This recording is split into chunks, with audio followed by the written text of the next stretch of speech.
Hola, Miguel, ¿cómo estás? Muy bien, justo. Ah, Amigo, ¿cómo has estado? bien. Muchos años después regresamos a Cisne el Podcast. Años. Años después, así es. Desde aproximadamente 2022, principios de 2022, creo que no grabamos un podcast. Se había intentado muchas veces, pero no se había logrado. Y pues ya después de años y años de intento de producción, regresamos, Miguel, a Cisne el Podcast. Y el día de hoy, para hablar de un tema que notó muchísimo, que fue Gabriel García Márquez, güey. A ver, Ah, ya tiene unos mesecitos, fue en marzo que salió este libro que está aquí, que es En agosto nos vemos, libro que se publica después de la muerte de Gabriel García Márquez. ¿Cómo cuántos años después? ¿Como 10 años? Sí, ¿Más? sí, un poquito más, porque ¿Un muere en poquito más de 10 2012, ¿no? años? O, ¿2012? creo que sí, pero bueno, Más el o punto es menos. que ya por lo menos una década después. Contexto del libro, Fausto. Que pues se menciona tanto en el proemio del libro y al final de esta edición, que pues es la que se ha estado moviendo por Editorial Diana, se menciona que pues este libro lo tienen los hijos de García Márquez 10 años después, o más de 10 años después de su fallecimiento. Este libro pues lo escribió García Márquez cuando ya estaba él teniendo problemas de memoria. Durante los últimos años de su vida, pues Gabriel García Márquez falleció o padeció de problemas ahí con la memoria. Entonces cuentan los hijos que este libro lo escribió él durante estos últimos años, cuando ya había salido pues de su mejor época. En su momento García Márquez dijo, este libro no sirve, hay que destruirlo, y pues obviamente no se publicó. Años después, muchos años después, vuelven los hijos, lo leen y dicen, pues aquí. Sí, y lo que había ahí precisamente creo que era dinero. eh, lo vimos así todos los que lo leímos, llegamos creo que a la misma conclusión, o por lo menos la gente con la que llegué a platicar. Ya platicaremos o profundizaremos del libro como tal, pero sí se nota que ya era un García Márquez en la parte última de su vida, como dices, incluso ya está su proceso de escritura pues muy diferente a lo que solía ser. Sí, Yo creo que García Márquez, para los que hemos leído sus libros, pues era alguien muy metódico. sí. Y en ese libro ya se nota, como tú dices, incluso ya hasta algunos rasgos de demencia, ¿no? Donde ya a lo mejor pues no tenía la misma claridad o la misma coherencia en redacción que cuando 20, 30 años antes que sacó obras majestuosas y mágicas, ¿no? Entonces, platicaremos un poco sobre ese libro, Miguel. Ese es básicamente el tema del día de hoy, platicar sobre ese libro, qué opinamos y también, por supuesto, qué significa que un autor publique una vez que ya murió, ¿no? O sea, qué significa, qué representa, pues que un autor ya una vez que haya fallecido, pues saquen o publiquen su obra. Lo primero que tenemos que hacer, Miguel, para el día de hoy, que tenemos planeado nuestra escaleta, en nuestro guión, es ¿cuál es nuestra opinión de que sacaran póstumo el libro? Y creo que esto no solo aplica para García Márquez, sino para cualquier autor. ¿Cuál es la opinión de que salgan estos libros póstumos una vez que el autor pues ya goza en paz? A ver, a mí sí me pareció algo que, a ver, de primer lugar, pues sí me dio gusto. Me dio gusto tener un libro nuevo de García Márquez, porque pues ya creo que los he leído, si no todos, me han de faltar por ahí uno o dos. Los que sí me faltan son los de notas periodísticas. Eso sí, la neta, yo no los he leído, no sé tú. Pero pues de las novelas y cuentos, creo que ya chequé todo. El hecho de tener uno nuevo, pues claro que me genera una emoción, inmediatamente tengo que ir a comprarlo y leerlo. Entonces, por esa parte, pues a mí me dio gusto, creo que sí es un buen fanservice. Así como cuando sale en Los Vengadores salen tres Spider-Mans, creo que aventar un libro de García Márquez una década después de su fallecimiento es esto. Vamos a darle a estos perros algo algo para disfrutar. Sí, sí creo que me da un poquito pues de pesar leer algo que tal vez don Gabriel García Márquez no quería que se estuviera leyendo, porque en el mismo libro, lo citan los hijos, García Márquez dijo, este libro no sirve, hay que destruirlo. Entonces el hecho de estar leyendo algo que él planteó o castigó de impublicable, pues de alguna manera me da un sentimiento de yo no debería de estar leyendo esto. O sea, lo siento como si estuviera agrediendo su intimidad. No está él aquí para reclamárnoslo. Te chingas, está publicado. O sea, insisto, me da gusto. No puedo evitar sentir esa culpa de estar leyendo algo así. Pero de primer momento me da gusto, Faust. ¿Tú? Sí, como tú dices, mira, creo que funciona diferente con García Márquez que con otros autores en esta cuestión de la publicación póstuma, porque bien dices, García Márquez tiene una base de fans pues muy importante, ¿no? Sí. Y que prácticamente leeremos cualquier cosa que sea publicada por García Márquez, como tú decías, quienes ya hemos leído varios libros, pues te lees que incluso notas periodísticas de repente, si tiene carta la puedes leer, o sea, es decir, cualquier material escrito de García Márquez pues es interesante para quien ya es, digamos, forma parte de su base de fans. Sí. Pero ahí va la cuestión, precisamente esto, yo creo que como autor se debe respetar mucho esta parte, güey, esto está impublicable, porque realmente es lo que decimos, se nota en que ya es una obra que ya no entra dentro de los estándares de García Márquez para escribir, ¿no? Y eso creo que es muy evidente. Entonces, sí es extraño, es complicado este sentimiento de, bueno, sé que esto no debería de estar publicado, sin embargo lo estoy leyendo, y sobre todo cuando sí creo que supone, además, una cuestión más económica, porque es lo que decimos, creo que tanto García Márquez como muchos otros autores son publicados de manera póstuma, más por un fin económico, monetario, que incluso artístico, ¿no? ¿Por qué crees que sería algo monetario? A ver, no estoy diciendo que no lo sea, podría ser uno de los factores. ¿Por qué tú crees que podría ser esa es la razón por la cual se esté publicando? Mira, creo que en primera instancia el precio es una locura, o sea, porque es ¿Cuánto? realmente un contenido muy pequeño, es prácticamente un cuento, Por ejemplo, como 300 y 350. tantos, ajá, 300 y tantos, A mí no que me sí es parece un, elevado. que sí es una edición bonita, pero sin embargo sigue siendo muy caro y muy costoso y para mí exagerado. Eso me dice que ante esta certeza de que la base de fans lo íbamos a comprar, pues le pongo el precio que sea, ¿no? Porque cualquier precio que tuviera, nosotros lo íbamos a comprar. Yo no sé si estoy de acuerdo, creo que de hecho te digo, no sé. Es que a ver, todos los libros están muy caros, Fos. Ahí te va, ahí te va. Ajá. Yo me acuerdo perfectamente bien, por allá del que habrá sido un 2000, yo creo que ni 15, como un 2014, fui yo a, que es Gonville o Gandhi Gonville, de Plaza Mayor, y compré el libro 100 años de soledad. Tenía en 2014 yo 14 años, entonces yo no tenía dinero. Me acuerdo perfectamente bien que llegué con mis 10 monedas de 10 pesos, costaba 100 pesos en ese momento, y compré 100 años de soledad por 100 pesos, 2014.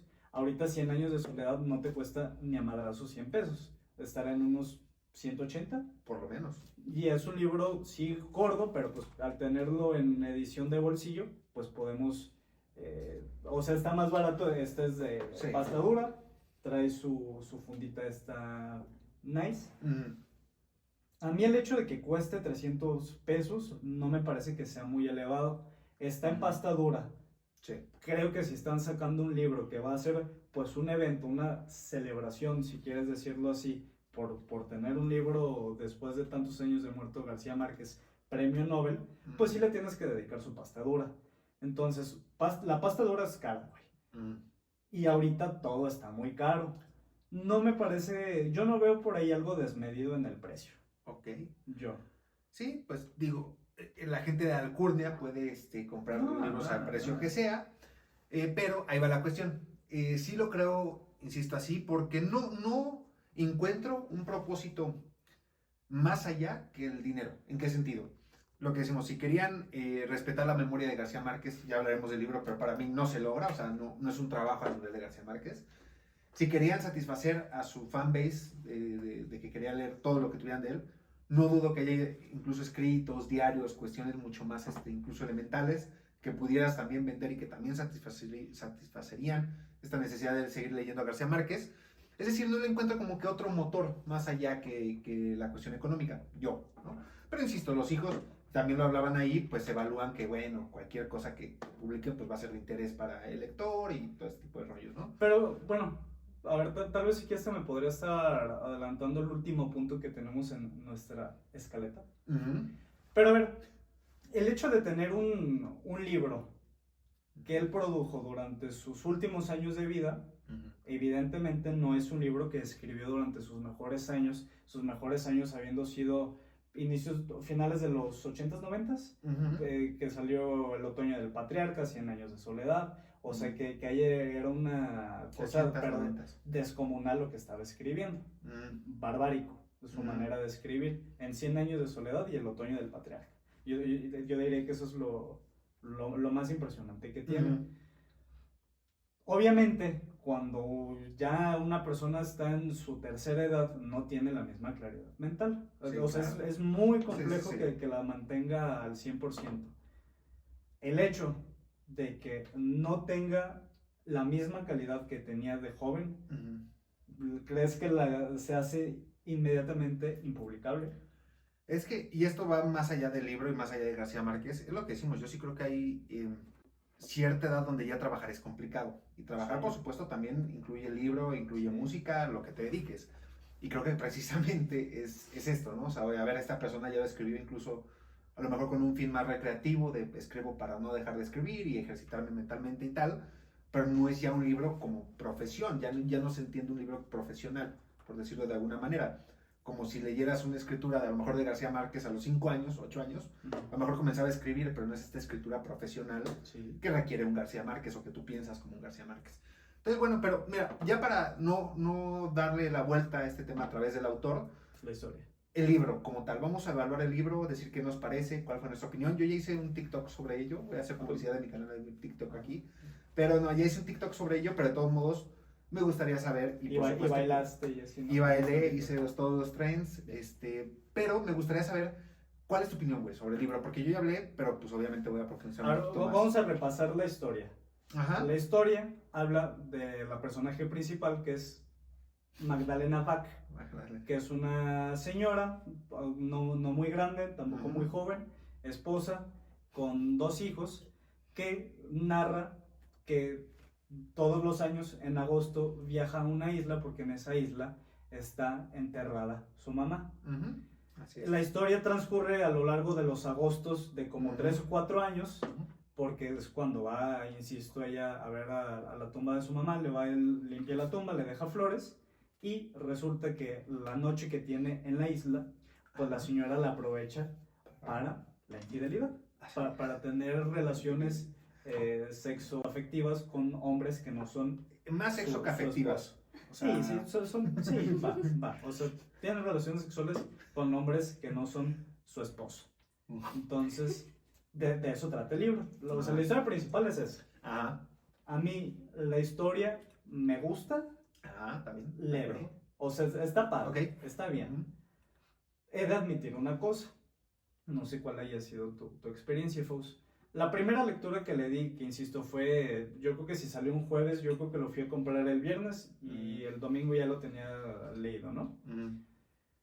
La primera lectura que yo le di me pareció bueno, pero tampoco dejó más en mi mente, y de hecho creo que hasta ahorita que dijimos necesitamos un tema, no había vuelto a pensar en el libro, ni en la historia.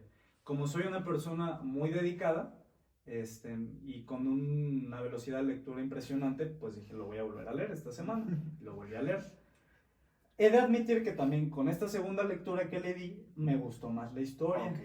Porque creo que hay dos, o sea, esta historia me parece muy buena como ejemplo de algo que planteaba Ernest Hemingway. Ernest Hemingway siendo uno de los escritores a quien García Márquez más reconoció como una inspiración, como un modelo a seguir, ¿no? Que es esta, no sé cómo podría decírselo, pero como esta estructura de iceberg a la historia, que es la siguiente. Tú cuentas una historia que parece que es una historia plana, como lo son muchos cuentos de Ernest Hemingway. O sea, Ernest Hemingway de repente puede estar hablando de media hora de cómo una señora está viendo llover, como que no entiendes y nada más te va contando qué es lo que sucede, pero dentro de la historia, que suele ser casi al final, hay un parrafito en el cual te da un contexto, te da una información que dices, o sea, esta historia no se trata de nada más esta superficie que me estás mostrando. Esta historia es un reflejo de algo mucho más importante que está sucediendo acá abajo. ¿Por qué creo que es lo mismo en esta historia? Porque el libro, pues, insisto, la primera lectura que yo le di fue, pues, esta señora Magdalena Bach va y aprovecha su finecito de semana para, pues, conocer muchachos y acostarse con ellos. Pero hay 2 momentos en los cuales da información de la chava, bueno, de la personaje principal de Magdalena Bach, y de su mamá, Ujú. que son los siguientes. Esto obviamente es puro spoiler. Ujú. X. El primero es, la señora está casada y se menciona y habla un poco del esposo, que si no me recuerdo es músico, y habla de los hijos y demás. Y en una parte menciona que el esposo muy seguramente también le era infiel, porque le había cachado que creo que llegaba y luego se perfumaba, y que porque cuando llegaba a la casa era muy insistente en dar información de en dónde había estado, como queriendo ocultar algo. Entonces, a mí eso Cosas infieles. Cosas infieles, Ujú. supongo. Entonces, yo creo que la historia va de lo siguiente. No solo es la historia de Magdalena Bach aprovechando su fin de semana para ir a disfrutar. Es una historia de un matrimonio que ya no funciona, un matrimonio de infieles, pero que mantienen la normalidad por los hijos. El esposo ha de tener su pedo. Esta es la versión o el punto de vista de cómo la mujer, pues dice, pues tú andas en tu pedo, pues yo voy a andar en el mío. A mí me parece, y eso sucede nada más en un párrafito. Sí. Para mí ese párrafo le cambió muchísimo la perspectiva que yo tenía del libro, porque ya no fue nada más de una chava que iba y andaba de infiel. Ya le agregó una capa que era de un matrimonio mal avenido, en el que ambas partes son infieles, y pues esta es la perspectiva de la chava. No, y ahora que hablas de esto, qué interesante, y te recomiendo por releer muchas obras porque pues es la literatura básicamente, Sí. Cuando una historia resulta ser más profunda de lo que originalmente es, pues es literatura básicamente. Te digo, haber sido todo innovedoso y muy especial para ti descubrir a lo mejor Pedro Páramo, y que pues, realmente no solo era de alguien que iba a buscar a su papá, o sea, sino de que hablaba de más temas. Pero eso es lo que sucede en la relectura. Pero, o sea, esta es una estructura en particular, güey, que un párrafo te cambia todo, güey. Sí. Y si ese párrafo tú en una primera lectura lo pasas muy rápido, te va a pasar de noche, como creo que te sucedió a ti, Fausto. No, fíjate que a mí me gustó. O sea, tú tenías este mismo análisis, al parecer. Exactamente, sí. Desde el minuto 20 que iba en la lectura, o sea, dije, ok, aquí hay una historia más allá. Okay. No, pero ahí va, porque sí creo que eso es bien importante. Porque si bien eso genera una historia fuerte, porque es lo que decimos, la historia en sí se me hace interesante, ¿no? Ya contemplando lo que dices, tanto de la parte más como explícita, que es esta parte de que ella va a la isla y tiene aventuras y tal, hasta la parte más implícita de, bueno, lo que tiene que ver con su esposo, la familia de la mamá, que también habla de una historia interesante con todo esto de la mamá. Que iba a ver. Ajá, exactamente, con una historia secreta detrás de ello y todo este rollo. Hay dos puntos que me parece que le dan una profundidad más allá a la historia. Este que es el primero que digo, que es que el esposo muy seguramente también era infiel. Y el otro, la mamá está muerta, va a verla a un cementerio. En una de las idas que hace esta chica al cementerio se encuentra un ramo de flores muy padre. Y dice, pues, ¿quién vino a dejar estas flores? Le pregunta al señor que está ahí cuidando y le dice, las dejó el mismo señor de siempre. Solo de esa información. La personaje principal pues se pone a pensar de que, o sea, mi jefa también tenía aquí su amorío. Sí. Mi mamá también tenía aquí su amorío y por eso me pidió que la viniera a dejar aquí. Pues entonces también ya es como una repetición de que pues mi jefa tenía aquí su amorío, murió, yo vengo a verla y vengo y aquí tengo mi amorío. Sí. No, sí, te digo, muy bueno. O sea, el libro en esa historia central y esta profundidad que hablamos, que sí, no dudo. Te digo, a mí me dio mucha risa, güey, que luego esto de la profundidad, si no te concentras suficiente en la lectura, sí te puede pasar. Tanto pero que, por ejemplo, nosotros siempre nos concentramos en nosotros. Nunca me ha pasado. No, una anécdota que me pasó tal cual. Yo cuando leí la primera vez Pedro Páramo, no sé si recuerdas que te dije, Miguel, qué librazo, pues se me hace que el protagonista también está muerto, güey. O sea, yo no me había quedado lo suficientemente claro, güey. O sea, yo dije como que, pues está como la espina de que pareciera por la narración que podría estar muerto, cuando es algo súper obvio. Ajá. Entonces digo, a veces pues es complicado porque te pasas de rápido. O sea, si dijiste, creo que está en su tumba, chance está muerto. Tal vez pueda estar muerto, güey. No lo sé. No lo sé, pero te digo, ese es el problema de la lectura rápida, güey. Ese es el problema de los que nos devoramos los libros, güey, de estas fucking máquinas de cambiar, que pues leemos y leemos. Pero ahí va, güey. Sí, creo que la historia sí se me hacía sólida. Por ejemplo, también creo que si pudiéramos dividir el libro o el relato, pues es casi un cuento en dos partes. Sí. La segunda parte es mucho más fuerte para mí que la primera. O sea, está mejor trabajada, como ya se empiezan a dar estas pistas de la profundidad de la historia, de todo lo que significa el pueblo para la mamá y tal, pero ahí va la cuestión, güey. Para mí la historia no es mala, o sea, no es que la historia sea mala. Creo que un García Márquez de 45, 50 años con esa historia pudo haber hecho una maravilla, pero el problema recae en el tipo de redacción y narración y coherencia de la historia, que creo que ese es el gran problema del libro. Y que es lo que mencionaba al principio, García Márquez ya se nota esta vejez mental, ya se nota esta complicación para escribir, de tal manera que ya la redacción no es tan clara, a veces llega a ser simple, a veces llega a ser compleja innecesariamente, y es decir, para mí ya los elementos técnicos, como tal, con los que llevó la historia, de repente llegan a fallar. No pero, tanto la historia en sí. Pero ¿sabes qué? O sea, y ya aquí tal vez, insisto, asomándonos a otro punto que tenemos aquí. No porque se haya hecho el que lo haya hecho el de viejo, para mí lo hace no publicable, güey. O sea, espérame. ¿Su primer novela cuál fue? La hojarasca. La hojarasca, exactamente. Le estamos de acuerdo en que la hojarasca... Belleza. Es precioso.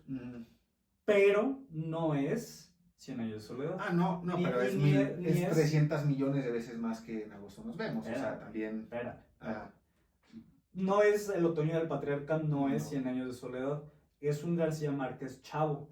De hecho, yo creo que hasta más chavo que nosotros hoy. No, yo creo que tenía como unos 22, 23, güey. Qué lástima, güey, porque ya pasé esa edad y no escribí un nuevo hojarasca, güey. Pero ni un párrafo de... O sea, esto vamos a pensarlo como una persona física. O sea, con actividad empresarial. A ver. o sea, una persona, güey. Estamos de acuerdo en que está en sus 20, en sus jóvenes 20, y si, o sea, si está cuidado, pues puede tener un atractivo físico, güey. Okay, a ver. Espérame, escúchame. A ver, ¿a dónde vamos? Y si nos adelantamos a su edad, a los 35, si se ha venido cuidando bien, pues tal vez es su prime, güey. O sea, tal vez es el momento en el que mejor está físicamente, güey. En el que más recursos tiene, güey. O sea, es su prime, como dicen los chavos. Ya de viejito, obviamente, güey, no vas a tener el mismo cuerpo, güey, el mismo físico, el mismo ver que tuviste de chavo, güey. No por haber llegado a esa edad significa que ya, de que no, es que ya no hay que verlo de chavo, güey.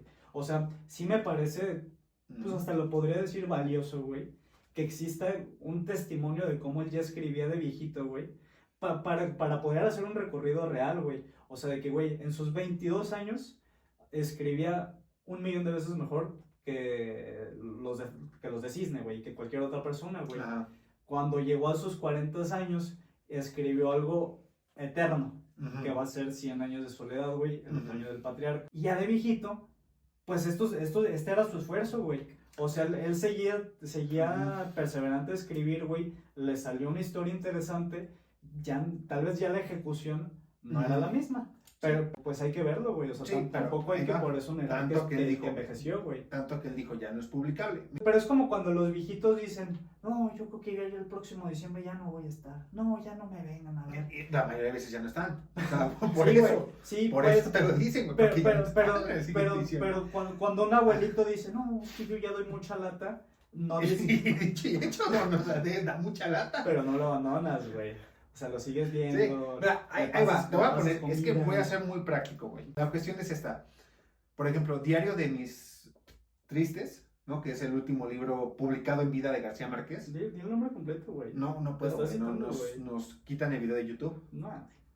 Bueno, el Diario de mis tristes. Ese se nota un libro profesional, o sea, que todavía García Márquez puede publicar, sí, como un autor que ya, es lo que decimos, no está en sus mejores años, pero que sigue cumpliendo con un estándar para mí, sí, publicable, muy profesional. Vamos, que sigue pareciendo un libro de García Márquez. Sí. Pero, por ejemplo, a mí me ponen este libro, yo lo leo y ya no me suena a García Márquez. Claro que sí, güey. No, te podrás sonar por el tipo de lenguaje. Siento que tú lo leíste enojado. O sea, tú lo leíste con una predisposición a tenerle distancia, güey. No, para nada. No lo leíste con tanta apertura, güey. Emocionado, feliz, contento. No te creo. Y esa es la cuestión, güey, que yo sí creo que este ya no se siente como un libro de García Márquez, siendo García Márquez. Porque la hojarasca se siente, aunque como bien dices, no tiene la calidad para nada de sus grandes obras, pero sí se siente un libro de García Márquez. ya se asoma. Mira, Y aquí no se despide, güey. O sea, aquí ya se despidió hace mucho tiempo. O sea, en la hojarasca no puedes interpretar con solo leer la hojarasca así como unidad, sino a la luz de toda la obra. Pero en la hojarasca si algo tienes es que se asoma, güey. O sea, es un a la madre, güey. O sea, viene un pinche terremoto, güey. Que es lo mismo con el coronel, güey. El coronel también es de las chavas, güey. O sea... Sí, sí, sí. Y en agosto nos vemos, es un... Pues ya está viejito, güey. Ya es el abuelo. Pero ya, o sea... Pero no cuando tu abuelito, güey, ya está más grande y da más problemas, pues no lo dejas de querer. Mira, no, pero te voy a poner como un futbolista, güey. O sea, un futbolista dice, bueno, a los 38 Ándale. pues ya no me juega como a los 22. Este es Messi en la MLS. No, o sea, esto Sí. es Messi a los 90 años, güey. O sea, que No. dice, señor, ya, o sea, ya No. meter en una cancha de fútbol es un atentado contra su naturaleza. No. O sea, igual yo veo ya si en agosto nos vemos. ¿Qué iba? Y eso sí yo quiero decir sobre el libro antes de pasar al siguiente tema, que es, sí creo que es un libro que vale la pena leerlo porque, ahí va, ¿y en qué contexto? Porque eso lo dije también en TikTok. Creo que es un libro que si eres muy fan de García Márquez lo tienes que leer sí o sí, por el simple hecho de que eres fan, de que te gusta su literatura, incluso lo que hicimos, su vocabulario, su forma de redacción. Si ustedes no están muy familiarizados con García Márquez, no lo debes de leer por nada del mundo. No, Porque es una introducción para mí en su peor nivel. Ajá, exactamente. O sea, lo peor que te puede haber escrito. Tanto que él dijo, no es publicable aún. Y que, por ejemplo, eso se me hizo interesante, lo debo decir, aunque eso es trabajo más bien editorial, que dejaron una contradicción. No sé si viste que la mencionaban en el prólogo y luego se aparece en el libro. Que dejan como algunas contradicciones donde dicen que, haz de cuenta, él toca el violonchelo y luego en otra parte del relato dice que él toca el violín. Que te digo, está bien, porque ellos entienden que esto es casi un tributo a alguien que ya falleció, entonces te debo de dejar hasta sus errores como de congruencia más básicos. Por eso, güey. O sea, yo por eso digo, o sea, sí es valioso que exista porque es un testimonio, güey. Sí. O sea, es como, pues Sí. sí, güey, o sea, es ver a Messi y ya ahorita, güey, dices, no eres Messi del Barça, güey, no lo eres, Sí. pero te amamos. Sí, y te entiendo perfectamente, o sea, sí creo que es valioso como dices, casi un testimonio, como una cuestión de recuerdo, Sí. no como un trabajo artístico profesional, eso sí lo creo, porque es lo que te digo, por ejemplo, si tú lees un libro de, no sé, los escritos que tenía Neruda de 8 o 10 años, pues igual, casi una herencia pues para la cultura en general, pero no es que profesionalmente sea un texto enriquecedor, eso sí lo que creo. Que es lo que decimos, puede con esto, güey, tener mucho más nivel que muchos de nosotros. Lo tiene. Lo tiene, güey, lo tiene. O sea, no creo que sea más publicable el color del mango, güey, que nosotros vemos, no lo es. Entonces, esa es una realidad. Pero, si te digo, para lo que venía haciendo García Márquez, pues es ya como que un caso medio triste, que yo sí no se lo invitaría a la gente a leer cuando no ha leído mucho a García Márquez. Otra cuestión, hablábamos de qué tanta mano creemos, que bueno, ya medio adelantamos un poquito el tema, pero qué tanta mano creemos que hubo de editores y, por ejemplo, hijos en la escritura del libro. O sea, qué tanto creemos que influyeron en cómo fue el producto final. A ver, en esta misma edición, Faust, si tú lo leíste lo vas a saber. Sí. Hasta el final vienen fotos, escaneos, de el manuscrito que tenía don Gabriel García Márquez y de mismas anotaciones que le estaba poniendo la persona con quien lo estaba tallereando. Entonces yo creo, puedo pensar, que lo más pesado de que le metieran mano fue él aún con vida. Tal vez ahorita ya fueron detalles. O sea, sí. Yo insisto, tal vez aquí estamos, no coincidimos tanto, pero yo siento que sí se ve que es escrito por él y yo no veo muchísima mano. Yo creo que es más bien la suya cansada. Sí. Sí, yo tampoco noto muchísima mano, tengo en el sentido que hasta incluso dejaron ese tipo como de incongruencias en la historia, que dijeron, pues la respetamos porque eso, lo que hicimos es más bien una evidencia de lo que fue la vida casi de García Márquez al final, ¿no? Más que un texto literario. Entonces es muy evidente esa parte que dejaron muchas cosas. Me gustó la edición en ese sentido, en que te dicen desde el segundo uno en el prólogo y todo esto, este es un libro, lo que decimos casi anecdótico. Es una historia para los que han leído a García Márquez que quieren leer pues hasta 2 renglones que haya hecho para una tarea. Entonces básicamente se plantea desde ahí, no desde un texto meramente literario. Y por ejemplo, preguntándote en esto de qué tanta mano meten luego editores y amigos, hijos, todo este rollo, hay muchos escritores muy famosos que no publicaban en vida o al menos no de manera tan masiva como fue Kafka, como fue Lovecraft y no recuerdo si otros más, pero bueno, esos son los dos que tengo más a la mano, ¿no? ¿qué tanta mano habrá en esos textos de Lovecraft, de Kafka, de otros editores, amigos, que ni siquiera fue lo que escribió plenamente Lovecraft? Mira, Kafka. a mí se me viene uno a la mente, Ajá. que es Marco Aurelio. Ujú. Marco Aurelio, emperador romano. El libro que conocemos, Ujú. que la humanidad conoce de él, que es Meditaciones, no sé si te sabes tú esta historia, Fos, pero no era un libro. Ujú. Meditaciones era su diario, güey, era su diario personal. Al morir él, se recupera, se guarda cientos de años y muchos años después es que se publica y se publica, creo que el primer nombre no fue Meditaciones, pero bueno, el chiste es que hoy llega a ser Meditaciones. Ujú. Pasa algo muy curioso con Meditaciones de Marco Aurelio, Ujú. que a ver, Meditaciones fue escrito, si no me equivoco, en latín, y en mismo internet y en cualquier librería tú te puedes comprar varias versiones de Meditaciones. Me he dado cuenta que hay versiones que son mucho mejores que otras. No, quítale las mejores, pero al ser distintas, Ujú. sí te llevan a otra lectura, güey. Hay versiones en las cuales ya simplifican mucho el mensaje. Okay. Meditaciones son pasajes recordatorios que se escribió a Marco Aurelio. No es como tal un libro de filosofía, porque no hacen ningún planteamiento, sino insisto, como era su diario, pues Sí, es un diario. son recordatorios que él se ponía y son recordatorios que decía, hoy te vas a encontrar con gente que es de la chingada, recuerda no ser como ellos, o sea, sigue trabajando, no viniste al mundo para quedarte acostado en la cama. O sea, literal, Marco Aurelio era su recordatorio de, pues eres la persona más importante del planeta, tienes en consecuencia el puesto más importante, güey, eres una persona estudiada y quieres llevar lo mejor posible a tu cargo, pues estos son mis recordatorios. Entonces, algo que pasa mucho, insisto, con Meditaciones, es que tiene unas versiones en las cuales la lectura es todavía, yo supongo que hasta más apegada a lo que habrá sido en ese entonces, muy farragosa, con palabras pues un poquito más complejas, güey, que más enredadas, y hay ahorita unas versiones muy masticadas, güey. O sea, que ya te dan el mensaje, el golpe de, como el consejo, por así decirlo. Yo supongo que con Meditaciones es algo así, güey. Y perdón, entiendo por dónde va el punto, ¿no? Porque entiendo que finalmente es como incluso el paso del tiempo, interpretaciones y demás, pues van modificando y moldeando mucho lo que fueron los textos originales. Entiendo que va por ahí la reflexión, porque sí, es lo que decimos, pues, probablemente lo que escribió Kafka, o sea, literal lo que él dejó escrito, pues ya el texto que tenemos hoy, pues ya es una variación de entre traducciones, ediciones, lo que han de haber metido sus amigos o los dueños de los derechos pues de las obras, es decir, ya se vuelve una reinterpretación de la reinterpretación de la reinterpretación. Sí, ya, o sea, ya está muy de tal manera que toqueteado. ya está exactamente, ¿no? Entonces, y por ejemplo, y también me encanta, güey, y esto creo que también es parte importante de la lectura, cómo se revalorizan, porque ahorita que tocaste a Marco Aurelio, cómo se revalorizan y cómo se redireccionan los textos, ¿no? Porque finalmente entiendo, Marco Aurelio era un diario, güey. Finalmente era un diario y era una parte que se volvió casi como una forma de entender la política y el mundo y la acción cotidiana. Sí, sí. Y por ejemplo, ahorita yo he visto que Marco Aurelio tuvo un bombazo, por ejemplo, con todo este contenido de los Red Pill y Jim Bros y todo este rollo. Entonces, qué curioso, o sea, cómo vamos, nuevas tendencias, güey, redireccionan totalmente la literatura. Y eso obviamente cambia en cómo, lo que decimos, qué tipo de libros les dan.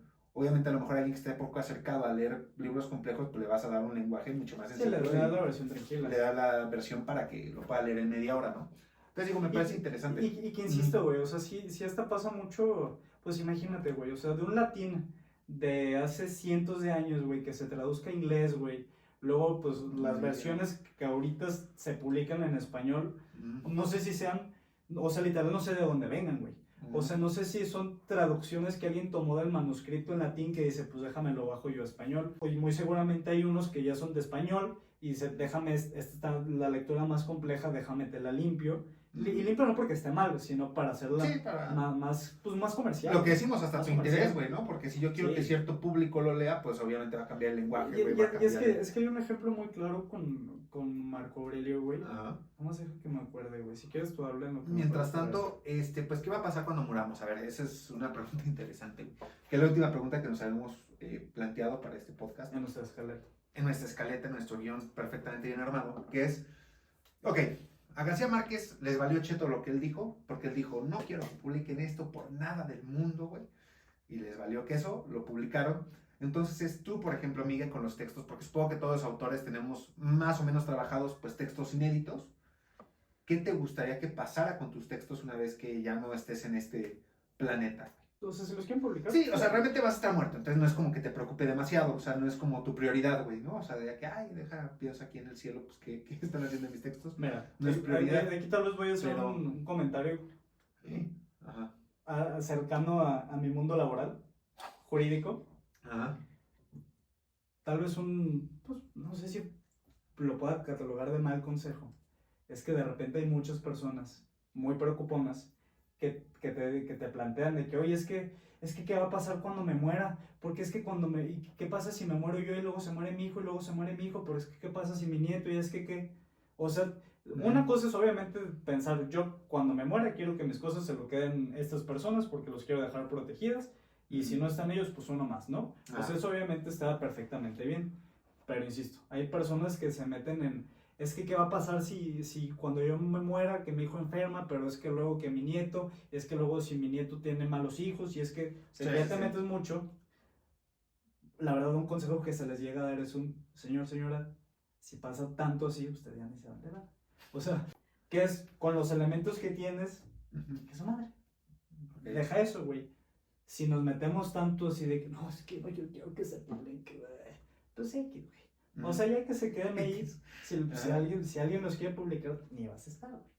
Y si a alguien no le interesa, que es lo más probable, pues X, güey. O sea, igual ya el mundo te iba a olvidar. Sí, no, mira, mi idea es sí que me publiquen, güey. O sea, no quiero que me olviden, güey, porque como en Coco, o sea, desapareces una vez que te dejan de recordar, güey. Ya no puedes ya no puedes venir en Día de Muertos. Okay. Entonces, yo sí, por ejemplo, a mí en personal, güey, sí me gustaría mucho que me publiquen. Y lo que sea, güey. Por peor que esté, o sea, porque lo pienso un poco como por García Márquez, o sea, por lo peor que sea mi texto, güey, pues que lo publiquen. ¿Que publiquen Simón? ¿Te acuerdas de Simón? También, güey, todos los guiones, todos los trabajos, todos los proyectos, güey, me gustaría que los publicaran. ¿Por qué es eso? Es una forma, como decimos, de testificar incluso momentos de tu vida, ideas generales que tenías, cómo percibías ciertos temas.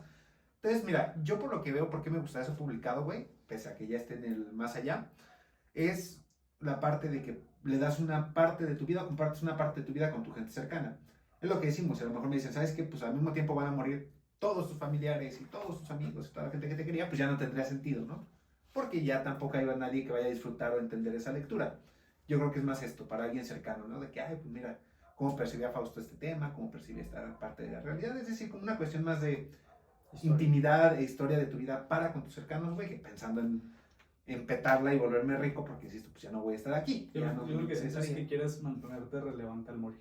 Sí, claro, güey, es que fue un niño muy necesitado de atención, güey, entonces pues, lo sigues necesitando después de muerto, güey, o sea, sigues necesitando estar en el foco, güey, estar en el brillo, que la gente te aplauda todas tus acciones, güey, ¿no? O sea, pese a que estés muerto. Sí, lo creo. Imagínate qué ridículo es, güey, pero bueno, básicamente eso es todo por el episodio del día de hoy. Nos sobraron 3 minutitos, entonces, pues ya no es necesario que se queden aquí. Muchísimas gracias por ver, por escucharnos. Y pues, ¿cómo cerramos el podcast antes, Miguel? Ya no me acuerdo, güey. Ya que se quedó. Bueno, aquí se acababa. Denle like, suscríbanse y coméntenos qué tema quieren que hablemos en un futuro podcast. Muchas gracias. Bueno.